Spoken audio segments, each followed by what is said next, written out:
क्या हमें एनसीईआरटी पढ़नी चाहिए? आखिर ओल्ड पढ़ें या न्यू पढ़ें, या एनसीईआरटी पढ़े ही नहीं, या डायरेक्ट स्टैंडर्ड बुक उठा लें? Hello aspirant, welcome to back the UPSC Kurukshetra. Aspirant, आज हम देखेंगे यूपीएससी के लिए हमारे लिए कौन सी एनसीईआरटी इंपोर्टेंट होती हैं। एक बात आप जरूर ध्यान रखना कि आपको सारी एनसीईआरटी पढ़ने की जरूरत नहीं होती है, केवल आपको कुछ सेलेक्ट एनसीईआरटी होती हैं, उन्हीं को आपको बार बार पढ़ना है और उन्हीं का रिवीजन करना है। ठीक है, ज्यादातर दुकानों पर देखा जाता है कि जब आप एनसीईआरटी लेने जाते हो तो आपको भी दुकानदार सारी एनसीईआरटी दे देते हैं, जिनकी हमें बिल्कुल जरूरत नहीं होती है। तो इस चीज से आप बिल्कुल बचें और जो आपको काम की एनसीईआरटी है उसी को ही देखेंगे आज। ठीक है, बात आती है ये कि एनसीईआरटी आखिर इतनी क्यों जरूरी है, क्योंकि यदि आपने देखा होगा पीवाईक्यू में, तो पीवाईक्यू में आपने देखा होगा हर साल एनसीईआरटी से क्वेश्चन आते हैं। जैसे कि हिस्ट्री में डायरेक्टली क्वेश्चन आ जाते हैं, ज्योग्राफी में आ जाते हैं, पॉलिटी में आ जाते हैं, और से और ज्योग्राफी में तो आपकी मेंस के लगभग आपकी 8th क्लास से डायरेक्ट क्वेश्चन आ जाते हैं। तो इसलिए आपको एनसीईआरटी पढ़नी बहुत ज्यादा इंपॉर्टेंट हो जाती है और ये बिल्कुल भी नहीं छोड़नी है। ओके, और ये वीडियो आपको 2 पार्ट में होगी आपकी किताब वाली। एक तो पार्ट 1 में आज हम एनसीईआरटी बुक के बारे में देखेंगे और पार्ट 2 में हम अपनी स्टैंडर्ड बुक के बारे में देखेंगे। तो चलो स्टार्ट करते हैं। ओके फ्रेंड, तो आज सारे डाउट हम अपने क्लियर कर लेंगे। हमें ओल्ड एनसीईआरटी कौन सी पढ़नी है एंड न्यू एनसीईआरटी कौन सी पढ़नी है, तो सारी चीज देखेंगे। ओल्ड कौन सी होती है, न्यू कौन सी होती है। और जैसा कि आप सोचती हो ना, हमें सारी एनसीईआरटी पढ़नी पड़ती, बस इसमें से हमारे कुछ ही काम की होती हैं जो हमें पढ़नी पड़ती हैं। बट आप देखोगे ना, अगर यदि आप किताब लेने जाओगे, एनसीईआरटी लेने जाओगे ना, तो दुकानदार आपको हर सारी एनसीईआरटी दे देगा, वो भी दे देगा जिसका कोई यूज नहीं है, और आप पढ़ भी लेते हो बट उसका कोई फायदा भी नहीं होता। इससे आपका टाइम वेस्ट होगा। तो इससे बेटर रहेगा कि आप ये जान जाओ कि हमारे काम की एनसीईआरटी कौन सी है, केवल उसी को पढ़ें और उसी के नोट्स बनाएं। ओके, तो ये सब आज हम बात अपनी इस वीडियो में करेंगे। हिस्ट्री की एनसीईआरटी करा दी गई है, 6 से लेकर 12 तक की प्लेलिस्ट में जो मिल जाएगी आपको चैनल की। और आपकी जो स्टैंडर्ड बुक होती है हिस्ट्री की, जैसे आर.एस. शर्मा, सतीश चंद्र, ये सब भी करा दिए। एक बार चैनल की प्लेलिस्ट जरूर देखना। और कुछ ही दिन में अब ज्योग्राफी की एनसीईआरटी स्टार्ट कराई जाएगी 6 से 12, तो उसे भी देखना जरूर। और एस्पिरेंट क्या होता है, जो ये हमारी एनसीईआरटियां होती है ना, इसमें एस्पिरेंट ज्यादातर उलझ के रह जाते हैं। कुछ तो परेशान होते हैं कि ओल्ड कौन सी होती है, कुछ न्यू कौन सी होती है। तो सारी दिक्कत जितनी भी है ना, आज इसको सारी का तो यूपीएससी केवल हमें अपना एक तो सिलेबस देता है और एक पीवाईक्यू देता है। तो यूपीएससी के बारे में हम 2 तरीके से जान सकते हैं, एक तो उसके सिलेबस से जो कि साइट पर मिल जाएगा, और दूसरा जो पीवाईक्यू क्वेश्चन देता है उससे। ठीक है, तीसरा कोई भी तरीका नहीं होता। और नहीं यूपीएससी ने ये बता रखा कि ये किताब पढ़ लो, इससे क्वेश्चन आ जाएंगे। तो हम एनसीईआरटी क्यों पढ़ते हैं, क्योंकि ये जो एनसीईआरटी होती है ना, ये होती है सरकारी किताबें जो हमारी 6 से 12 तक होती हैं, और इनसे क्वेश्चन आते ही हैं आपके, भले ही थोड़ा सा क्वेश्चन घुमा के आ जाए बट आते जरूर हैं। अगर इस पर भी आप वीडियो जरूर चाहते हो तो इस पर भी आने वाले टाइम पर मिल जाएगी विद प्रूफ के साथ एनसीईआरटी से आए हुए क्वेश्चन। तो इसलिए हम कोशिश करते हैं कि हम स्टार्टिंग थोड़ी एनसीईआरटी से स्टार्ट करें। ठीक है, तो यूपीएससी ने डायरेक्ट ऐसा कुछ नहीं कहा कि आप स्पेक्ट्रम को पढ़ लो, हम उसमें से क्वेश्चन दे देंगे। तो यूपीएससी ने तो बिल्कुल कहा ही नहीं है कि आप कोई सी किताब पढ़ो, बट हम सबसे पहले अपनी शुरुआत एनसीईआरटी से ही करते हैं। ठीक है, और एनसीईआरटी से शुरुआत करने से पहले आपको क्या करना है, साइट पर जाना है यूपीएससी की, और वहां से सिलेबस डाउनलोड कर लेना है और उसे ढंग से एक बार समझना है और याद करना है। ठीक है, जब आप एनसीईआरटी को पढ़ना। ओके, चलो तो अब स्टार्ट करते हैं। हम देखते हैं एक एक एनसीईआरटी। तो आप स्क्रीनशॉट साथ साथ लेते रहना, और साथ में आप कॉपी पेंसिल लेकर अपने नाम भी नोट करते रहना, जिससे आपको सहायता मिल जाए। ओके, तो चलो स्टार्ट करते हैं। सबसे पहले हम शुरुआत करते हैं हिस्ट्री से। ओके, तो आपको सबसे पहले ये देख लेना है, हमें अगर एनसीईआरटी में हिस्ट्री की लेनी है तो सबसे पहले आपको कौन सी लेनी है और कौन सी पढ़नी है। ठीक है, केवल ये ध्यान रखना जो यहाँ दिखाई जाएंगी वही आपके काम की है, अदरवाइज आपको किसी और एनसीईआरटी पे ध्यान भी नहीं देना है। ओके, क्योंकि आप क्लास 6 से लेकर 12 के तो स्टूडेंट हो नहीं जो आप सभी एनसीईआरटी ले लोगे। तो चलो स्टार्ट करते हैं सबसे पहले हिस्ट्री की। और ये जो फिलहाल दिखाई जा रही है ये न्यू एनसीईआरटी है। ठीक है, पहले ये समझ लो ये न्यू और ओल्ड एनसीईआरटी का क्या चक्कर है इसका, इसमें आप बहुत कंफ्यूजन हो। तो ये न्यू एनसीईआरटी वो होती है, ये सिलेबस बदला था फिलहाल। ओके, तो उन्हें बोलते हैं न्यू एनसीईआरटी, और ओल्ड एनसीईआरटी वो है जो आपकी लगभग 1995 के समय चलती थी। तो उन्हें ओल्ड एनसीईआरटी बोलते हैं। वो तुम्हारी 3 एनसीईआरटी है केवल, ठीक है। तो उन तीनों ओल्ड एनसीईआरटी ने ये सारा दिक्कत कर रखी है जिससे आप कंफ्यूज सभी होते हो। ओके, तो उन्हें अभी समझ लेंगे। फिलहाल हम न्यू एनसीईआरटी हिस्ट्री की बात कर रहे हैं। तो कौन कौन सी पढ़नी है हमें? 6 की पढ़नी है, 7th की पढ़नी है, 8th की पढ़नी है और 12th की पढ़नी है। 12th के भी 3 पार्ट है, part 1, part 2, part 3 new NCERT हो गई है आपकी, ठीक है। तो 6 आप ये देख सकते हो, क्लास 6 की न्यू एनसीईआरटी एरिया आपकी प्राचीन भारत होता है। ये क्लास 7th की आपकी ये आपका मध्यकालीन भारत है। ओके, क्लास 8th की आपकी ये वाली एनसीईआरटी है, ये आपका आधुनिक भारत है, ठीक है। और 8th क्लास की तो आपकी मेंस के लिए भी मतलब बहुत बढ़िया एनसीईआरटी है ये। बहुत इसमें ऐसे पॉइंट दिए गए हैं जैसे कि भक्ति आंदोलन बड़ा अच्छा दिया गया है, तो आप जरूर, ठीक है। और आप स्क्रीनशॉट भी साथ के साथ लेते चलना। चलो नेक्स्ट चलते हैं। अब आगे आ जाती है 12th की। ये 12th की अभी बताई थी ना, 12th के पार्ट 3 है। तो ये भी न्यू एनसीईआरटी है। कौन कौन से? एक तो क्लास 12th की पार्ट 1 है। अब आप सोचोगे कि 9th की और 10th की, 11th की ये क्यों छोड़ दी? तो आपको हिस्ट्री में ध्यान रखना, 9th, 10th, 11th ये तीनों बिल्कुल नहीं पढ़नी है, ये आपके काम की नहीं है, वर्ल्ड हिस्ट्री की है। तो बिल्कुल किताब वाला इन्हें अगर जबरदस्ती भी आपको दे तो बिल्कुल लेकर नहीं आना है, ठीक है, क्योंकि ये आपके काम की नहीं है। तो सबसे पहले एक और बार देख लो आप, क्लास 6 में क्या करोगे आप? न्यू एनसीईआरटी में 6th की लेनी है, 7th की लेनी है, 8th की लेनी है।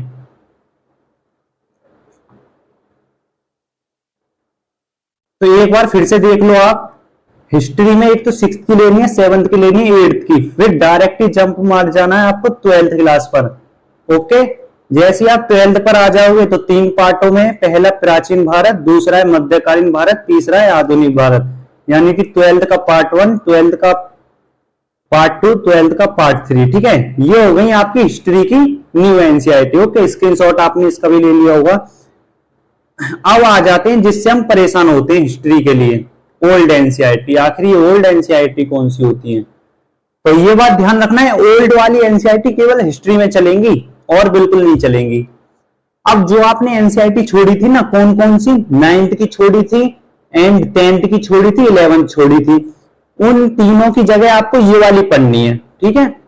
तो ये आपकी ओल्ड एनसीईआरटी होती है और ये आपकी स्टैंडर्ड के काम पर आएंगी। आपने नाम सुना हुआ आर.एस. शर्मा प्राचीन भारत, ठीक है, सतीश चंद्र मध्यकालीन भारत और आधुनिक भारत बिपिन चंद्र। तो तीनों एनसीईआरटी को आपने नाम सुन रखा होगा। फिलहाल ये बाजार में मिलती नहीं है, तो आपको या तो इनकी फोटो कॉपी मिल जाएगी या फिर एक पब्लिकेशन है। जब हम स्टैंडर्ड बुक की बात करेंगे ना तब बता देंगे, तो दिक्कत मत लेना इसका, ठीक है। और रही बात इसकी, ये वीडियो आपकी 2 पार्ट में आएगी, पार्ट 1, पार्ट 2। पार्ट 2 में हम अपनी स्टैंडर्ड बुक के बारे में बात कर लेंगे। तो आपको समझ में आ गया ओल्ड एनसीईआरटी कौन सी है, ठीक है। तो चलो फिर एक और बार हिस्ट्री का फिर से देख लेते हैं जिससे कंफ्यूजन आपको बिल्कुल नहीं हो। हिस्ट्री का जैसे आप न्यू में देखोगे तो 6th की, 7th की, 8th की, फिर डायरेक्ट आप 12th पर आ जाओगे। 12th के तीनों पार्ट आपको लेने हैं हिस्ट्री के। ओल्ड एनसीईआरटी होती है 3 आपकी, तो आर.एस. शर्मा, सतीश चंद्र, बिपिन चंद्र, तीनों आपको ले लेनी है। हिस्ट्री का आपका कंप्लीट हो गया एनसीईआरटी में, ठीक है। अब फिर आ जाता है आपका आर्ट एंड कल्चर, जो कि आपका पीटी में भी आता है और आपका GS1 में भी आता है, मेंस में। तो एक क्लास 11th की एनसीईआरटी आती है और बहुत अच्छी एनसीईआरटी है ये। इसे भी कोशिश करेंगे महामैराथन में कंप्लीट करेंगे कभी। ओके, तो ये आपको 11th की ले लेनी है केवल, और अगर दुकान वाला 12th की दे दो 12th की बिल्कुल नहीं लेनी है, ठीक है। और फिर आता है आपका GS1 में मेंस में वर्ल्ड हिस्ट्री। तो वर्ल्ड हिस्ट्री के लिए आप बिल्कुल कोई किताब मत लो, किसी भी कोचिंग के नोट्स ले लो। अब वो आपकी मर्जी, किसी भी एनी कोचिंग के नोट्स ले लो वर्ल्ड हिस्ट्री के लिए। GS1 में आएगा और एक क्वेश्चन आएगा, कभी कभी आता ही नहीं है। तो आप क्यों इसके चक्कर में ज्यादा किताबों को पढ़ो? अर्जुन देव ये सब ज्यादा पढ़ने की कोई आपको जरूरत नहीं है। किसी भी कोचिंग के नोट्स ले लो और उससे अपनी वर्ल्ड हिस्ट्री की तैयारी करो। तो हिस्ट्री आपकी कंप्लीट हो गई। ओके, बिल्कुल। अब चलते हैं हम अपने ज्योग्राफी पर। बस ये ध्यान रखना, ये ओल्ड एनसीईआरटी केवल हिस्ट्री में ही है, हिस्ट्री से अलग आपको ओल्ड पे कहीं ध्यान नहीं देना। अब आपको सारी एनसीईआरटी अपनी नई लानी है। अब आगे हम ज्योग्राफी पर। तो ज्योग्राफी पर ध्यान देने वाली ये बात है, केवल आप ज्योग्राफी के लिए यूपीएससी में ज्योग्राफी के लिए 6 से लेकर 12 तक की एनसीईआरटी पढ़ लो और एक एटलस ले लो और थोड़ा सा मैपिंग पर काम कर लो, तो ज्योग्राफी के आपके लिए काफी है। इससे अलग ज्योग्राफी में आपको कुछ जाना ही नहीं है। जितनी भी माजिद हुसैन या और सारी किताब होती हैं ये, तो इनमें आपको एम के वरणवाल, तो ये बहुत बड़ी बड़ी किताब होती है, इनका तो आपका यूज ही नहीं है। आप देखोगे मतलब 8th क्लास की एनसीईआरटी आपकी इतनी अच्छी लिखी हुई है जो मेंस से क्वेश्चन बन सकते हैं। ठीक है, तो चलो देख लेते हैं।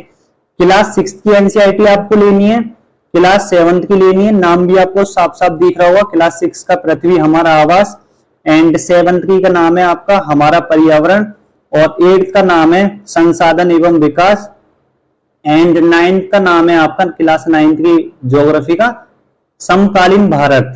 ओके, ये तीनों आपने चारों आपने देख ली और इनका स्क्रीनशॉट ले लेना। ओके, आगे बढ़ते हैं हम। फिर आपको ज्योग्राफी में आगे आ जाना है, और ज्योग्राफी में फिर आपको 10th की पढ़नी है। 10th की भी बहुत अच्छी एनसीईआरटी है, एंड ये तो आपकी रामबाण है, ये दोनों किताब आपकी पीटी मेंस में दोनों में क्वेश्चन आपको लगभग हो ही जाते हैं इनसे। ठीक है, तो 11th के पार्ट 1, क्योंकि 11th में 2 पार्ट हैं, पार्ट 1 पार्ट 2 दोनों ले लेने हैं। ठीक है, 12th में भी होते तो पार्ट 2 हैं, बट हम 12th का पार्ट 1 ही पढ़ेंगे जिसका नाम है भारत, लोग और अर्थव्यवस्था। ठीक है, दूसरा वाला पार्ट है उसका मानव भूगोल, उसका कोई काम नहीं है आपका, उसे पढ़ने का कोई फायदा है नहीं। उससे बढ़िया आप अपनी मैपिंग पे काम करो, मैपिंग को ज्यादा ढंग से पढ़ो तो वो अच्छा रहेगा। ठीक है, तो ज्योग्राफी के लिए यही है, न्यू एनसीईआरटी होती है, ओल्ड का कोई चक्कर नहीं होता इसमें। तो ये देख रहे हो आप, तो ज्योग्राफी के लिए आपकी हो गई 6th 7th 8th 9th। ठीक है, एंड 10th की लेनी है, 11th की लेनी है, 2 पार्ट मिल जाएंगे आपको, और फिर 12th का 1 पार्ट लेना है। ओके, तो चलो आगे बढ़ते हैं अगले सब्जेक्ट पर। आगे का सब्जेक्ट है हमारा पॉलिटी का। तो पॉलिटी भी आपको 6th to 12th पढ़नी पड़ती है ये भी। ओके, तो पॉलिटी क्लास 6 का नाम है आपका सामाजिक एवं राजनीतिक जीवन, तो ये आपको 6 की पढ़ लेनी है। 7th की पढ़ लेनी है सामाजिक एवं राजनीतिक जीवन पार्ट 2। फिर 8th की पढ़नी है आपको लोकतंत्र राजनीतिक, मतलब इतनी अच्छी किताबें, एक बार आप पढ़ के देखना, लोकतंत्र ये सब आपको अच्छे से समझ में आ जाएंगे। एंड फिर आपको क्लास 9th की पढ़नी है लोकतंत्र राजनीतिक पार्ट 2। ओके, ये आपकी 9 तक हो गए और आप स्क्रीनशॉट लेते रहना। आगे चलते हैं, फिर आ जाती है हमारी 10th से, तो आपको 10th की फिर पॉलिटी देखनी है, लोकतांत्रिक राजनीति 2। फिर आपको ये 11th बोले तो ये भी हमारी रामबाण है दोनों। ओके, तो ये भी आपकी बहुत बढ़िया किताबें हैं दोनों, पीटी मेंस में भी लगभग इसमें से भी क्वेश्चन आ जाते हैं, और स्टैंडर्ड में तो आप जानते ही हो उस किताब का नाम एम लक्ष्मीकांत। ओके, तो ये आपकी हो गई 11th तक। अब फिर देखते हैं पॉलिटी की 12th के लिए। तो 12th के लिए आपकी 2 किताब होती हैं, जिस प्रकार 11th में आपकी 2 किताब है ना पॉलिटी की, ऐसे ही आपकी 12th में भी होती हैं। तो 12th में भी आपको ये दोनों ले लेनी है। स्वतंत्र भारत में राजनीति, ये मतलब ये वाली किताब बताती है जब भारत आजाद हुआ था तो उस समय राजनीति कैसी थी, तो ये बताती है समकालीन विश्व, सारे विश्व की राजनीति जानती, इससे पता चल सकती है। एक तो ये आपके आईआर के काम आ जाएगी, जो ये वाली है आपकी एनसीईआरटी। ओके, और ये वाली एनसीईआरटी आपको काम आ जाएगी GS1 में। आपने देखा होगा स्वतंत्रता के बाद भारत में एकीकरण, पुनर्गठन, ये सब देखा है, उससे काम हो जाएगा। आपको कोई मोटी किताब पढ़ने की जरूरत है ही नहीं। ओके, थोड़ी सी पहले ये जान लेते हैं,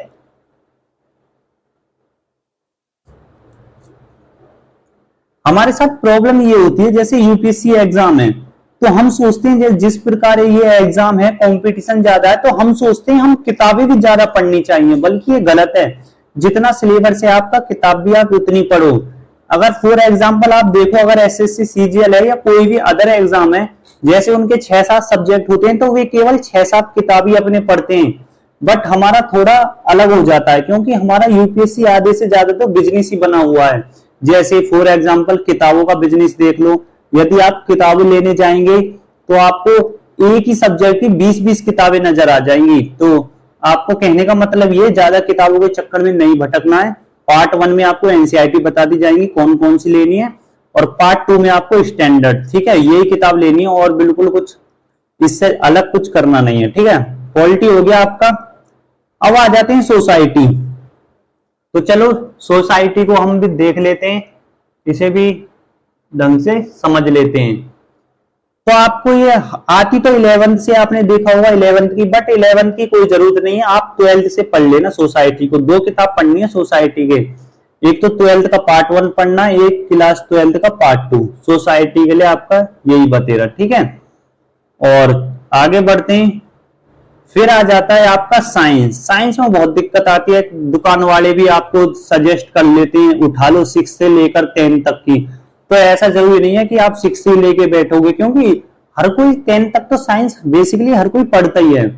हाँ, भले ही हम थोड़ा हिस्ट्री ये सब थोड़ा ध्यान नहीं देते उस समय, बट साइंस वाइंस पे तो देते हैं सब। ओके, तो यदि आप बिल्कुल ही बेसिक हो गए, आपको कुछ हाइड्रोजन का ही मतलब नहीं पता, तो आप उठाकर देख लेना 6 से। नहीं, आपको 6, 9 और 10 की आपको केवल यही 2 एनसीईआरटी देखनी है, इससे अलग आपको साइंस में बिल्कुल नहीं जाना, ठीक है। और किताब बड़ा जबरदस्ती दे तो बिल्कुल लेनी नहीं है। ओके, और आप स्क्रीनशॉट ले लेते रहना, जब भी आप एनसीईआरटी मंगाओ तो इन्हें देख के मंगाना, या दुकान पर जाओ तो इन्हें देख के अपनी एनसीईआरटी लेना। ओके, आगे आ जाते हैं इकोनॉमिक्स में। एनसीईआरटी में तो इकोनॉमिक्स में क्या है अपना, एक तो 9th की लेनी है, फिर लेनी है 10th की, और फिर एक आपकी 11th की। ये भी 9 to 12 होती है, जैसा कि आपको यहां दिख रहा होगा, ठीक है।